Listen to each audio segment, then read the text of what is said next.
At some point in our lives, we have probably experienced a feeling of sadness or disappointment at being excluded from something. For some of us, it may have been when we were children in school and there were a group of kids who were playing ball in recess and we weren't included.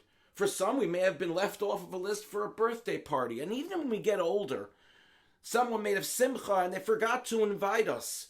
Or someone has a meeting or a get-together and we're left out. The feeling of being excluded is such as that it deflates us.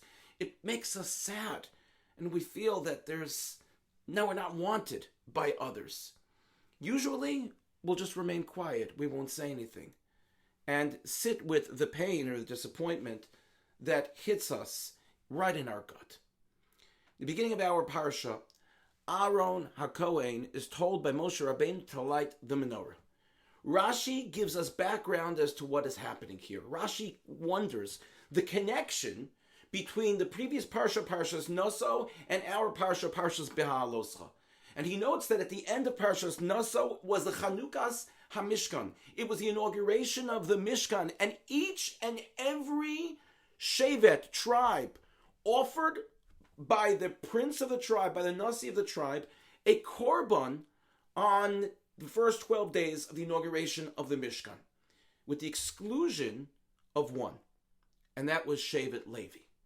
Shevet Levi did not offer anything, and Aaron HaKohen, Rashi tells us, as he watched the Chanukas HaMishkan, he stood on the side. Of course, he was happy for Klal Yisrael, but there was a sense of disappointment that he felt. Rashi says, Chol Shadaito, that his feeling, his mind became weak. And we can understand that to mean that emotionally it was distressing him, that he was excluded from the celebration. And so Hashem told Moshe to tell him that he is to light the menorah, and that his opportunity and his job of what he was going to do was going to be greater than everything else that was done previously. And the Or HaChaim HaKadosh explains to us what this may mean. And he says, look, all of the Nesiim, they offered their korbanos in a beautiful way, but it was a one and done. Whereas Aaron was going to light the menorah even though he was last, but his menorah was going to be lit for generations to come.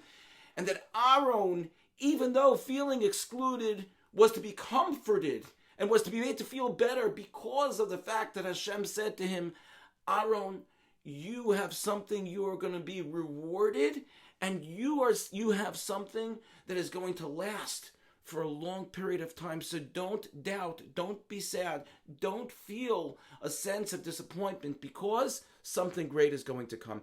And imagine for ourselves, there are moments in which we all have chalishus hadas. We all have this sense of disappointment or sadness. Maybe it's because we've been excluded. Maybe sometimes we even exclude ourselves. And we're disappointed at ourselves because we lost an opportunity.